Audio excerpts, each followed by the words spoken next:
Olá, seja bem-vindo ao Verdades com a Ana. Muito obrigada pela sua audiência. Estou muito feliz com o sucesso do nosso programa. A cada seguidor que a gente ganha, nos traz a certeza de que estamos formando eleitores conscientes. No programa de hoje, vamos colocar fogo na fogueira na sucessão eleitoral em Cabo Frio. A cidade já tem mais um pré-candidato definido, o PT. Partido do presidente Lula decidiu ter um pré-candidato próprio nas próximas eleições. E Rafael Peçanha aparece como o nome para representar o partido nas eleições do ano que vem. O destaque na política em Cabo Frio. É casado e tem 2 filhos. Foi eleito vereador aos 32 anos em 2016. Nas eleições suplementares à prefeitura em 2018, foi candidato a prefeito, mas ficou em segundo lugar, atrás do doutor Adriano, com 14 mil votos. Em 2020, chegou a anunciar o desejo de disputar a prefeitura novamente como candidato pelo PDT, mas desistiu da candidatura, alegando problemas de saúde e apoiou o prefeito José Bonifácio. Agora vem como pré-candidato pelo PT para esquentar a corrida eleitoral. E olha que ainda falta mais de um ano para essa votação, que promete ser uma das mais acirradas dos últimos anos. Rafael Peçanha, seja bem-vindo ao nosso programa Verdades com a Ana. Arnaldo, mais uma vez, muito obrigada pela companhia. Obrigado, Ana, pelo convite. Obrigado, Rafael, pela participação. Rafael, vamos começar com algo que eu quero que você me conte. Verdades com a Ana. Você estava como secretário adjunto de Ciência e Tecnologia no governo de José Bonifácio. Tivemos, infelizmente, falecimento do prefeito José Bonifácio. Magdala Furtado assumiu. Ela fez um convite para você fazer parte do secretariado. Se hoje você não está, houve uma contrapartida aí, que agora eu te peço verdades. Houve uma contrapartida que você olhou e falou assim, não quero assim. O que aconteceu nos bastidores? Bom, primeiro, Ana, agradecer a oportunidade de estar conversando com você, te parabenizar pelo projeto, já tive a oportunidade de falar isso com a equipe antes, muito, muito importante para chegar às massas, né? Eu acho que o teu nome, a história que você construiu, faz com que as informações cheguem na ponta da sociedade, das pessoas que mais precisam. Isso é muito importante. Estar participando disso é uma honra. Obrigada. No que se refere à questão do convite que a atual prefeita fez, acho que você resumiu bem. Eu tenho uma história na política de Cabo Frio que não é uma história só da política. Eu costumo não separar esses sistemas, o político e o pessoal. Eu gosto de ser nos 2 campos a mesma coisa. E eu nunca fui de aceitar qualquer convite, qualquer oferta, simplesmente por aceitar ou para ter algum status pessoal ou para ter algum posicionamento financeiro ou profissional. A gente precisa pensar nos projetos, saber se eles adaptam aquilo que a gente acredita e aquilo que a gente deseja. E foi mais ou menos isso que aconteceu. A prefeita Magdala me convidou para conversar, sempre tivemos uma relação cordial, boa, que mantenho. Acho que a Magdala é uma boa pessoa, espero que faça um bom governo, embora visualize alguns posicionamentos que faria diferente, não significa que eu esteja certo, o tempo vai dizer. Mas, atendendo a esse convite, fui lá conversar com ela e ela realmente me convidou para assumir a Secretaria Municipal de Educação no governo dela. Automaticamente ela me questionou também quais eram as minhas pretensões políticas para saber se seria possível que isso andasse de maneira casada, digamos assim. E percebi ali que havia uma intenção de verificar se eu seria candidato ou não a prefeito de Cabo Frio. E eu disse a ela, né, seu programa fala sobre isso, verdades, falei assim, olha, a gente tem um projeto em curso de uma pré-candidatura à Prefeitura de Cabo Frio, que é um projeto construído pelo Partido dos Trabalhadores e das Trabalhadoras, o PT, que é um partido que hoje comanda o governo federal junto com outras agremiações, que é um projeto da federação, onde o PT está inserido junto com o PV, com o PCdoB e outros partidos, companheiros e companheiras de movimentos sociais. Então, não é um movimento coletivo, que não depende só de mim. E eu quero manter esse projeto, eu quero avançar nele. Então você disse a ela que você seria, sim, você seria um candidato. Seria pré-candidato a prefeito e que não abriria a mão desse projeto em favor desse convite. Agora, se ela entendesse que seria possível juntar essas coisas, ou seja, pensar a cidade acima das pretensões políticas, porque obviamente ela tem uma pretensão à reeleição, a gente estaria à disposição pela cidade a fazer uma composição. Ela me pediu 2 dias para pensar e tomou a atitude de me exonerar do cargo que eu ocupava como secretário adjunto de Ciência e Tecnologia, que é uma prerrogativa dela, exonerar ou não. Uhum. Claro que a gente esperava uma outra forma, né? Uma ligação, um contato, até pela ligação não pessoal. houve? Não, eu fiquei sabendo só pela publicação. Não achei um gesto interessante. Então, você ou ela que pediu 2 dias para pensar? Ela pediu. Ela pediu. Então, Porque eu fiz foi, digamos assim, a contraproposta. E foi dentro deste prazo ou até antes mesmo? Passaram os 2 dias. Uhum. E ela já deu o pensamento dela, foi com a exoneração. Foi a minha interpretação. Mas, assim, eu também não levo isso assim, a ferro e fogo, não acho que isso é tão problemático, né?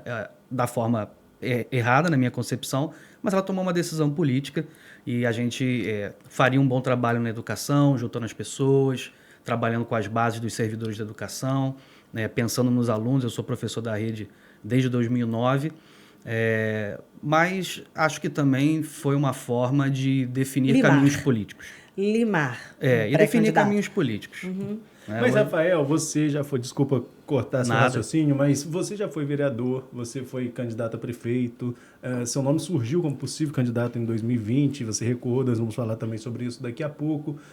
Você acha que teria como uma secretaria do porte que é a Secretaria de Educação, uma secretaria que é grande em qualquer município, você colocar num posto de secretário de Educação seu adversário daqui a um ano? Um ano e meio, um ano e pouco? Depende. Tudo depende da maneira como a gente está pensando o processo político de Cabo Frio. A gente não pode nem ser, na minha concepção, inocente no processo político e também não muito pragmático a ferro e fogo. Existe uma cidade que precisa da gente.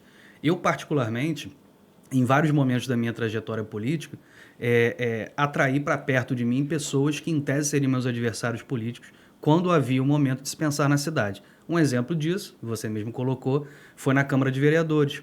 Em vários momentos nós precisávamos aprovar projetos que eram importantes para a população e havia divisões. Eu era um vereador de oposição, aguerrido, fui vereador de oposição e líder da oposição, tanto no governo Adriano quanto no governo Marquinho, e buscamos composições para favorecer a população, principalmente no momento da pandemia, onde nós tínhamos vários projetos que poderiam beneficiar a população e a gente não podia cair na esparrela disso virar uma disputa política ou partidária. Então, eu acho que existem momentos em que é preciso suplantar as diferenças políticas para pensar na cidade.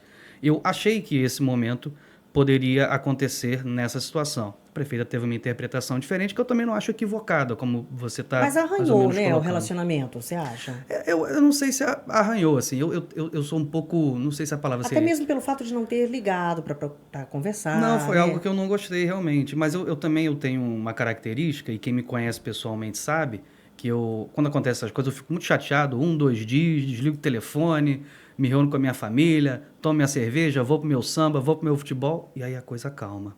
Porque a gente precisa pensar além disso. Então, não guardo mágoas, mas acho que há ali uma definição de caminhos políticos diferentes que a gente vai trilhar.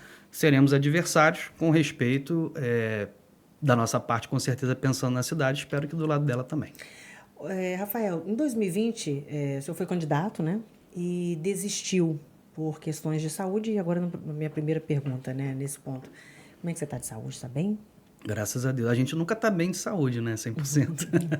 É algo que você pode compartilhar? Claro, sem o menor problema. E para você ter uma desistência, né, da sua candidatura e que mexeu muito com o tabuleiro ali na corrida eleitoral, né? Deve ter sido algo sério, grave, né? O que houve, o que aconteceu? E você está bem agora para tentar uma nova disputa? Naquele momento, 2020, a gente não chegou a lançar a candidatura, né? A gente vinha com uma pré-candidatura, mas muito bem colocado nas pesquisas.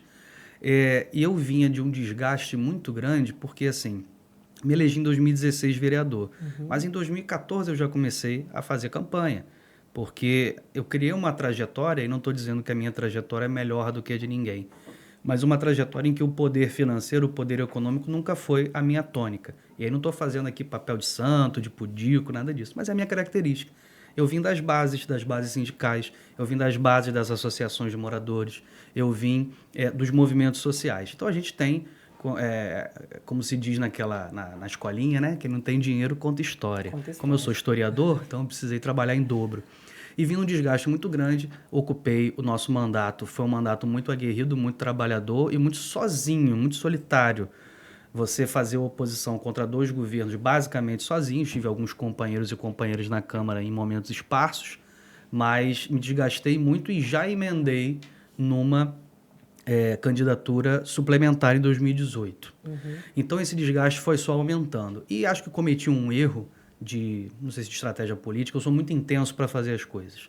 E vocês que são do jornalismo, com certeza sabem quanto a gente precisa dividir o tempo do trabalho e da família e da vida pessoal, porque isso afeta a nossa saúde mental, a nossa saúde física. É uma profissão que ela entranha, né, na vida particular. Você não tem horário, né? Assim como o político, não tem horário. Eu, professor, termino a minha aula, acabou, um abraço, vou para casa. O político não, o jornalista não, outras profissões também.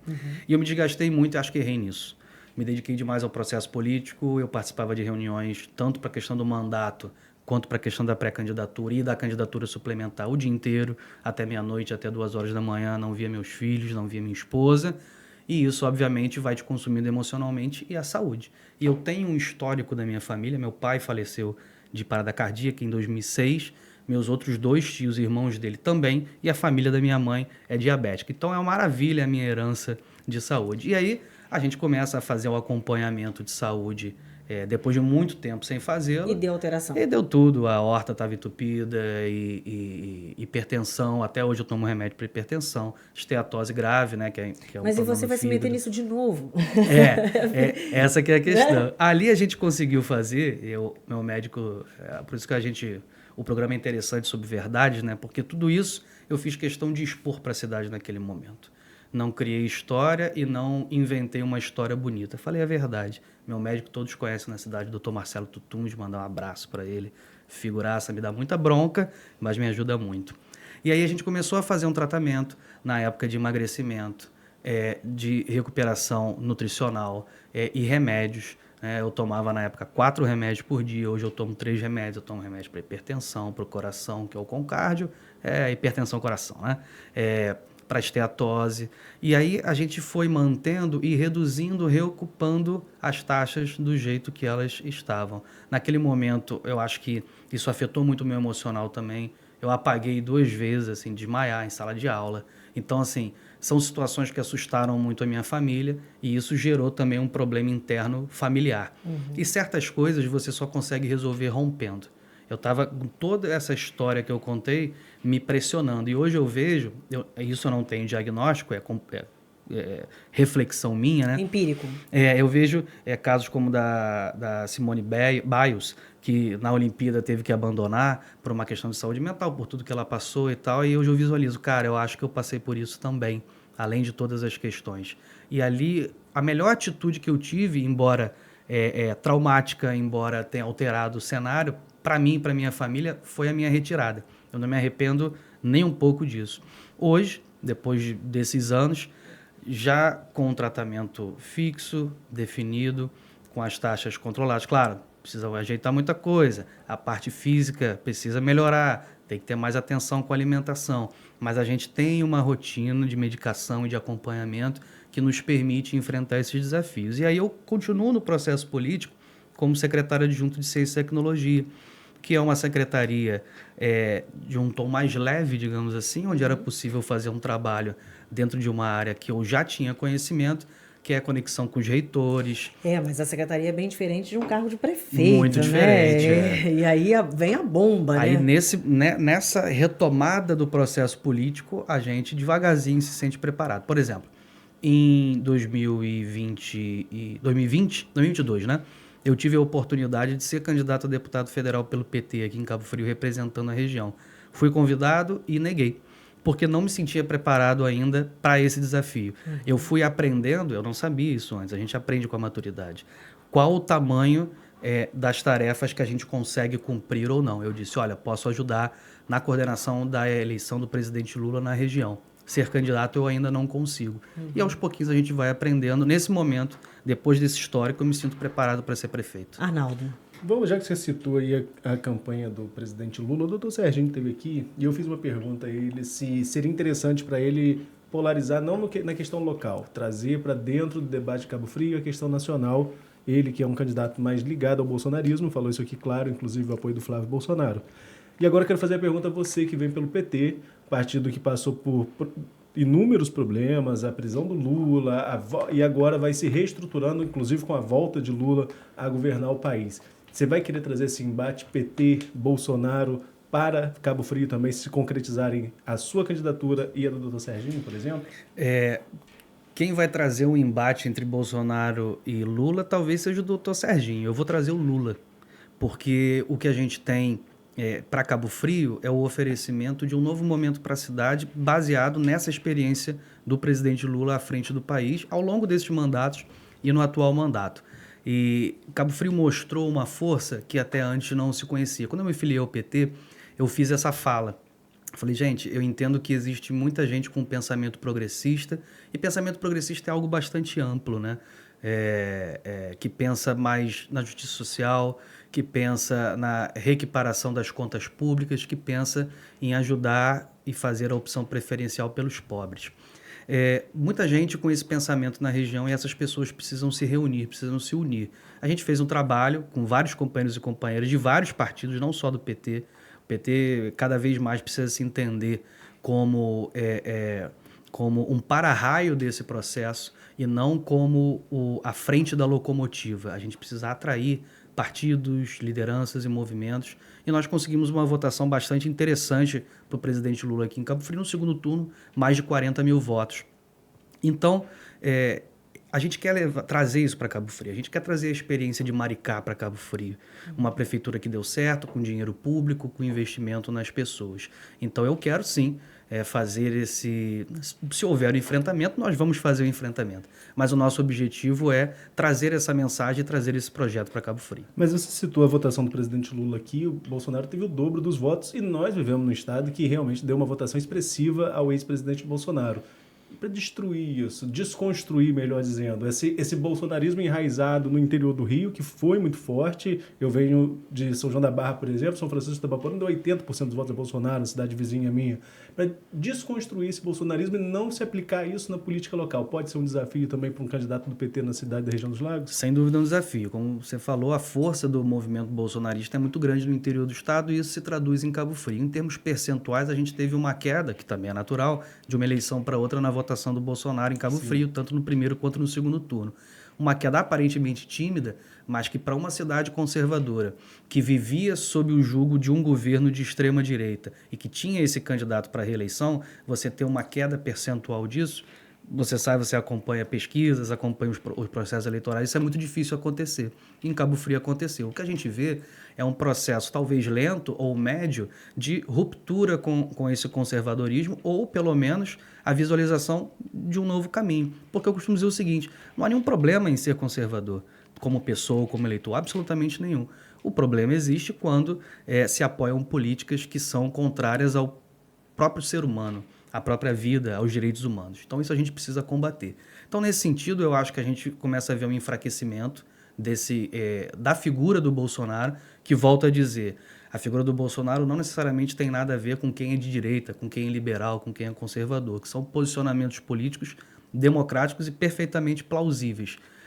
E nesse processo a gente quer apresentar uma nova forma de se enxergar, que é a forma de se enxergar a cidade como o governo federal tem feito. É um governo de um partido de esquerda ou de centro-esquerda? Sim. De pensamento progressista? Sim. Mas que dialoga com a iniciativa privada. A gente teve agora, por exemplo, o lançamento do PAC, 1,7 trilhões de investimento, 612 bilhões são da iniciativa privada.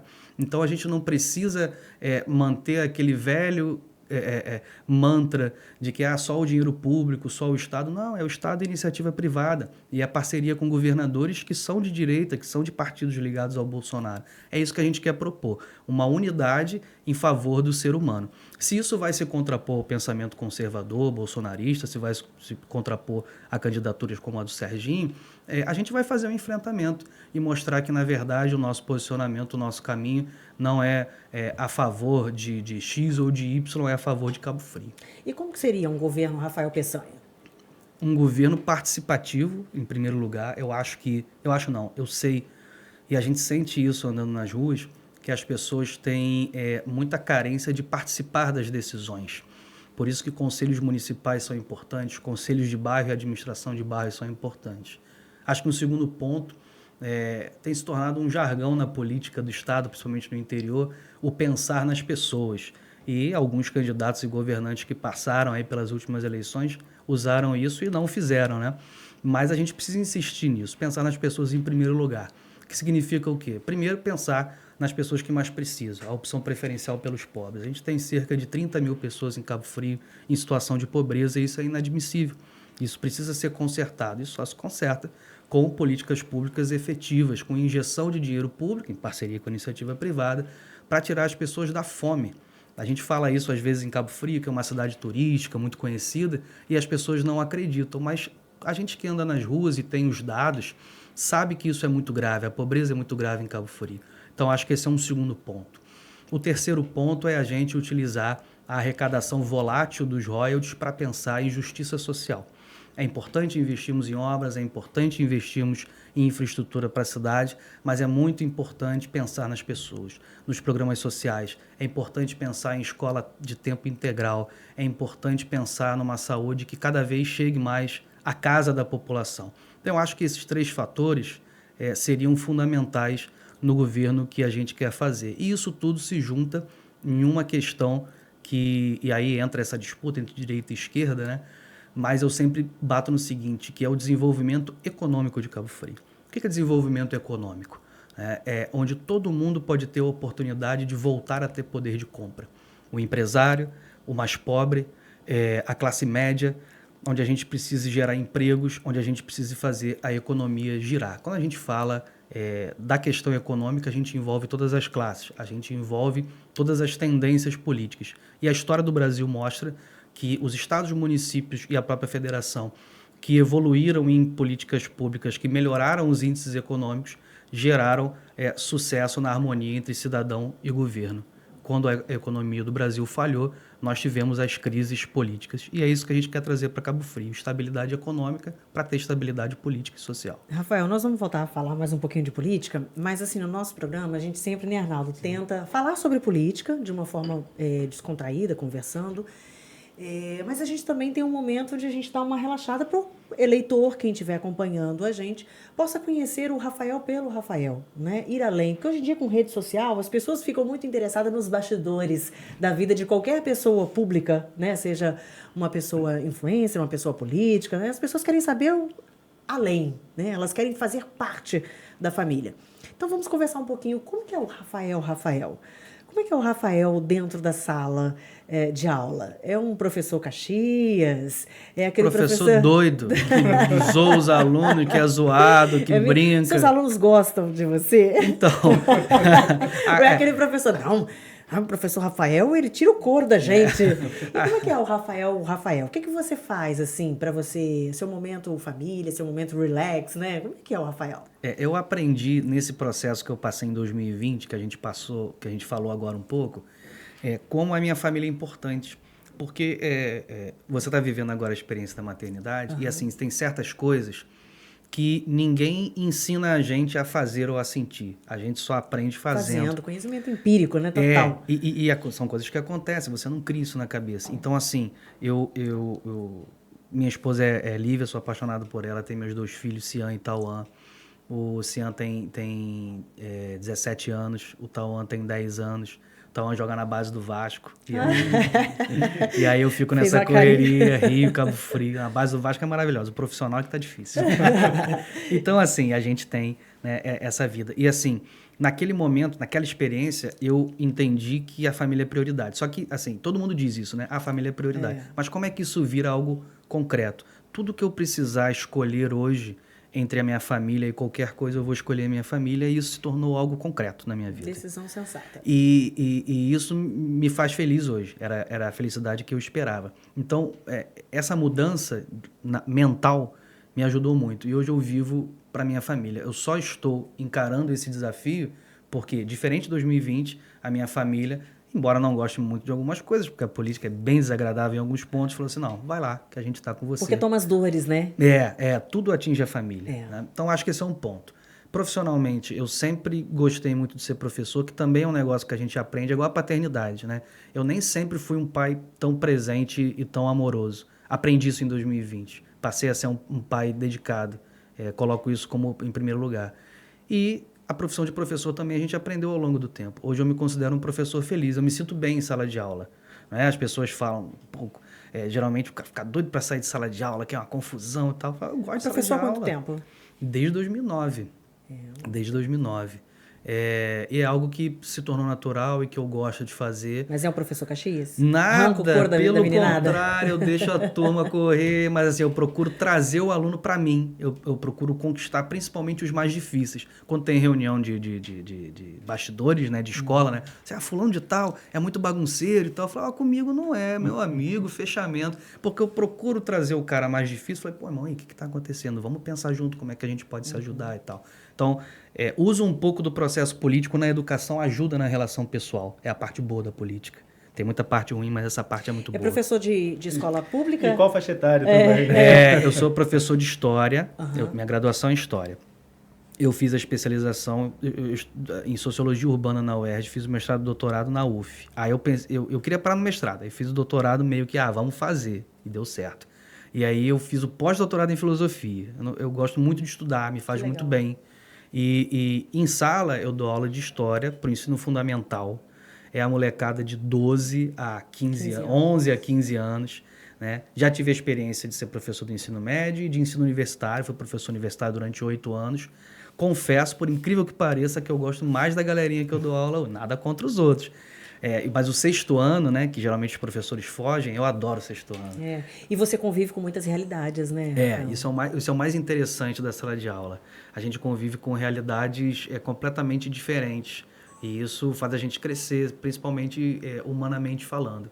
E o Rafael é isso. E gosto, todo mundo, assim, na cidade... O bom de fazer política na cidade pequena é que, com algumas exceções, você não consegue separar muito o pessoal do político, né? Então, todo mundo me vê. Eu gosto muito de samba, gosto muito de tomar cervejinha dentro da minha medida, gosto muito de assistir o meu Vasco, sofrer com o Vasco. Sofrer com o Vasco. E, basicamente, a minha vida é essa. E hoje me sinto muito mais feliz do que antes com esse roteiro aí. Mas vamos pegar um gancho, então, sobre a vida pessoal e voltar a falar de política. Falar sobre educação. Você participou indiretamente da gestão da educação, né? Ciência e tecnologia está ali ligado à questão da educação. Qual a sua avaliação desse período que você passou lá, do que vocês puderam fazer enquanto governo, José Bonifácio, para a educação e como você está avaliando esse iniciozinho da Magdala, falando especificamente da educação agora? A ciência e tecnologia tinha e tem, né, um fator diferenciado na forma como o nosso querido, infelizmente falecido ex-prefeito José Bonifácio desenhou, que era que a ciência e tecnologia ficava ligada diretamente ao gabinete e não à educação. Só que, claro que isso é uma organização formal. Sim. Na prática, são assuntos que se comunicam. E acho que a educação em Cabo Frio avançou em alguns pontos, mas em outros pontos nós tivemos muitas falhas. E a gente precisa ser honesto e falar isso para a população. Eu acho que a educação de Cabo Frio avançou, por exemplo, na estrutura predial das escolas. Eu vou dar 2 exemplos de escolas que eu dei aula, né, que é a Leque em Chuins, no Jardim Esperança, e Edith Castro dos Santos, onde eu dou aula até hoje, onde eu encontrei a Ana pela primeira vez há, 13 anos, 11 anos. Que seja. Mais ou menos. Mas isso é outra história. 2012, é outra história. É outra história, pode contar. Aí, eram prédios, assim, em situação absurda, para cair, com problemas estruturais, rachaduras estruturais em colunas. E o governo de José Bonifácio teve a oportunidade de reformar esses e outros prédios. E parece, às vezes, uma coisa simples, mas a estrutura predial para a qualidade da educação é fundamental. Então, acho que são pontos de acerto. Acho que erramos na falta de diálogo com os profissionais de educação. Acho que algumas medidas, tenho certeza que algumas medidas foram feitas de maneira impositiva, com falta de diálogo, e poderiam ter sido melhores organizados para garantir a qualidade do profissional de educação no exercício do seu dever e, ao mesmo tempo, não ofender muito as contas da prefeitura. Dava para equilibrar isso, faltou diálogo, é algo que a gente pretende recuperar e melhorar nos próximos desafios. Para a gente já começar a ir encerrando, como é que você analisa esse leque com esses pré-candidatos que Cabo Frio está trazendo? A gente tem acho que um quadro estabelecido de alguns nomes, e tive a oportunidade, inclusive, de assistir as entrevistas que foram feitas antes, claro, né?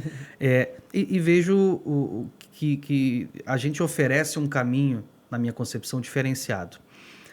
Quando a gente tem a candidatura do Dr. Serginho, que, como foi dito aqui, né, encampa a defesa do bolsonarismo, da extrema-direita, da direita, A gente percebe o doutor Serginho fazendo um caminho na direção do centro, que também é interessante para ele, estrategicamente. Né? É um candidato que não representa exatamente uma novidade no processo político, já tem 2 mandatos de deputado estadual, uma estrutura já anterior como secretário de Ciência e Tecnologia do Estado, mas que representa um espectro do processo político que a gente não quer para Cabo Frio. Eu costumo dizer o seguinte, né? Todo mundo pergunta, como é que é com o Serginho, então, não sei o quê. Bom, eu não tenho nada contra o Serginho pessoalmente, até porque tivemos poucas vezes juntos, ou nos encontramos em eventos, ou chegamos a conversar. Mas o modelo que se deseja para a cidade é diferente do meu. E eu vou combatê-lo, não porque eu deteste, mas porque penso de outra forma para a cidade de Cabo Frio. E acho que é um adversário que a gente vai se contrapor mais na discussão, no discurso e na apresentação de projetos para a cidade. Acho que no meio desse processo nós temos o Marquinho Mendes, que já foi candidato, já foi prefeito, ao qual eu fiz oposição quando vereador, fui líder da oposição contra o Marquinho, denunciei algumas irregularidades, mas com o qual a gente mantém uma relação republicana com todos. Mas representa, na minha concepção, um projeto de cidade ultrapassado, que já foi testado, que teve alguns pontos positivos. Acho que o primeiro mandato do Marquinho foi importante para a cidade, principalmente no que se refere a projetos sociais, mas posteriormente ele se mostrou defasado e há ainda a discussão sobre a questão jurídica da aptidão dele às urnas ou não. E o projeto Magdala, a gente está começando a observar, inclusive na pergunta anterior você pediu para eu fazer uma avaliação sobre o estado da educação, como as coisas estão acontecendo. Acho que é muito cedo para avaliar, mas visualizo que a forma como ela está escolhendo determinadas bandeiras não deixa de ser de campanha, de governo, né, e formação de equipe, não falo isso pelo fato de não estar participando, mas fazendo uma análise fria da composição. Dificilmente vão levá-la a um acerto no governo, embora eu torço para que dê certo, como torci para Marquinhos dar certo, como torci para Adriano dar certo. Então, acho que nesse processo a gente se contrapõe bastante ao doutor Serginho, enquanto o Marquinho e a Magdala podem ficar no meio desse processo. Para finalizar nessa análise, né, eu acho que a nossa candidatura, a nossa pré-candidatura, que vem com o PT, com o PV, com o PCdoB, com a Federação, com o Pensamento Progressista, já foi testada nas urnas em 2018, apresenta uma novidade no processo político de Cabo Frio, um novo caminho, uma nova forma de pensar o município. E apostando nisso, numa terceira via, digamos assim, ou quarta, mas uma terceira via, que a gente quer atrair esse eleitor que está tão chateado com o processo político, de ver os mesmos nomes, as mesmas promessas e mesmas ideias. Rafael, a gente vê na política da capital uma possível aproximação do PT e do PSD, do Eduardo Paes, inclusive com composição em algumas cidades. Marquinho Mendes ainda, pelo menos, está no PSD. É possível um diálogo? Se ele quiser me apoiar, será bem recebido. É a única hipótese. Claro, ele te apoiando. Ele me apoiando, com certeza. A gente vai recebê-lo de braços abertos, mas é a única hipótese que existe. E eu falo isso não de maneira desrespeitosa ou jocosa, mas pelo projeto que está construído, a nossa pré-candidatura está posta e vai até o fim e, obviamente, vai querer receber apoio que seja importante. Eu até antecipei um pouquinho, Ana, peço desculpa a nossa discussão pela questão nacional, que a gente poderia fechar com ela, eu acabei trazendo antes da nossa virada sobre a vida pessoal. Mas voltando a falar um pouco sobre o partido de maneira geral, o PT tem uma meta em cidades estratégicas em todas as regiões do estado do Rio de Janeiro. Você tem esse apoio também de todas as correntes do PT, porque o PT é um partido que tem vários partidos dentro do próprio partido, né? A gente sabe muito bem, a gente que acompanha a política de forma macro no estado do Rio de Janeiro, a gente conhece muito bem isso. O PT de Quaquá, o PT do Fabiano, que embora sejam próximos, são PTs diferentes, o PT do Lindbergh, da Benedita, enfim, são vários PTs dentro de um PT só. Você tem o apoio de todas as correntes do próprio partido para ser o nome do partido aqui em Cabo Frio? Vou responder objetivamente, sim. Agora deixa eu esmiuçar um pouco, isso é interessante. Uma das coisas que geralmente afastam algumas pessoas de um partido como o PT é exatamente o elemento que me aproximou. Eu sempre gostei muito do fato de você construir politicamente, discutindo internamente. Mesmo perdendo, mas debatendo. Então isso me atraiu para o PT. Eu falei, cara, olha o que você vai se meter, Rafael. Tem um monte de corrente, mas eu gosto disso. E aqui em Cabo Frio a gente conseguiu fazer, com o apoio da executiva municipal, do diretório, do presidente municipal, Ricardo Cardoso, que está até ali com a gente, a unificação do partido aqui em Cabo Frio. Hoje nós somos um diretório com várias correntes políticas internas, só que todas unificadas na direção de um mesmo objetivo. E a gente tem o diálogo muito concluído com a federação, que é o PV, que é o PCdoB, a nível municipal, ampliando a nível regional, porque o nosso projeto é que a nossa pré-candidatura seja um projeto regional, que receba apoio de outras cidades, porque Cabo Frio é uma cidade polo e não pode pensar só de maneira umbilical, desde a pré-campanha, isso tem que ir até o governo. E em matéria de PT no estado do Rio e nacional também. Você fala dos diversos PTs, né? E assim, a gente tem uma relação muito boa, por exemplo, com o deputado Lindbergh, estivemos juntos no lançamento do PAC no Rio de Janeiro. A relação é excelente com o Joãozinho, que é o presidente estadual. Eu nem citei o Joãozinho, tem tantos PTs que eu esqueci do Joãozinho. Eu tô até te dando elementos. Para dizer, para ratificar isso. E o prefeito Fabiano Horta é um parceiro, já estivemos juntos várias vezes, nos falamos sempre. Então, assim, a gente consegue, e eu acho que com a maturidade a gente vai aprendendo os erros e as virtudes. Eu sempre tive uma virtude de ouvir muito e dialogar muito. Eu sou um cara paciente e que consegue tentar puxar tudo de bom que os outros e as outras têm. E a gente tem feito isso no PT. Hoje a gente tem apoio das diversas correntes, dos diversos personagens, boas relações. Então, a nossa natação dentro do mar do PT e da federação está bem tranquilo, porque a gente vai enfrentar batalhas muito grandes fora dela, né, no convencimento do eleitorado, na apresentação de propostas. Então, a gente tem que estar unido internamente e isso vai muito bem. Rafael, eu queria agradecer muito a sua participação aqui no Verdades com a Ana. Arnaldo, mais uma vez, muito obrigada, mas eu tenho que te dizer isso. Eu fiquei aqui a entrevista inteira observando o seu jeito de falar. Eu gosto de observar como que as pessoas se comunicam, né? E você é uma pessoa que me deixou um ponto de interrogação do início ao fim, né? Porque parece ser uma pessoa extremamente séria, mas quando vira para mim e fala assim, eu gosto do Vasco, eu tomo uma cervejinha e eu gosto do samba, aí eu fico tentando buscar isso em você, mas eu não consigo alcançar. Vocês estão me entendendo o que eu tô querendo dizer? Porque ele parece tão sério. Aí eu fico tentando imaginar... Marcar um churrasco, eu te chamo, tu vai ver. eu tô aqui tentando imaginar o Rafael Peçanha nessa imagem, escutando um samba, tomando uma cervejinha. Frequente. Sexta, fim de tarde pra frente. É mesmo? É claro. Eu tô tentando, porque tão sério, tão centrado, conversando. E meus alunos falam isso, né? Quando às vezes eu boto vídeo na rede social e tal, sobre política, eu falo, professor, o senhor fala sério, né? Caramba, nem parece o senhor. Eu falo, obrigado pelo... Tá vendo? Não sou não é a única. Não sou a única. Eu costumo fazer isso, assim, aprendi muito com meu pai. Meu pai faleceu em 2006, é a minha grande referência, assim, como ser humano, né?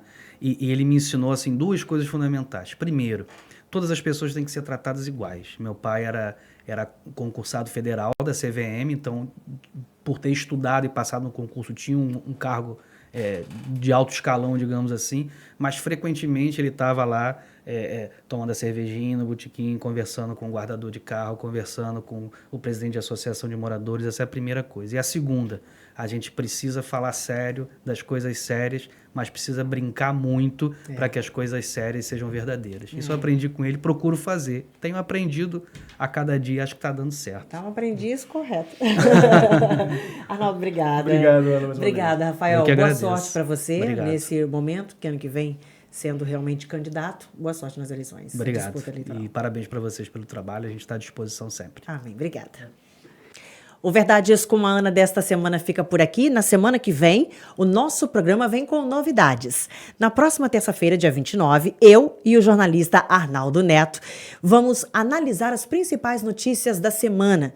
E, claro, essa primeira rodada de entrevistas com pré-candidatos às eleições do ano que vem. A partir do meio-dia, aqui no nosso canal no YouTube. E para você que é eleitor de Cabo Frio, uma bomba. Você vai acompanhar mais uma notícia envolvendo as eleições na cidade que vai dar o que falar essa notícia. Tá difícil de segurar essa informação, mas a gente vai segurar para terça-feira que vem. Mas só se você acompanhar o nosso programa e vai saber qual é. Então não se esqueça, Verdades com a Ana ao vivo na próxima terça-feira, dia 29, ao meio-dia, aqui no nosso canal. Tô esperando você. Tchau.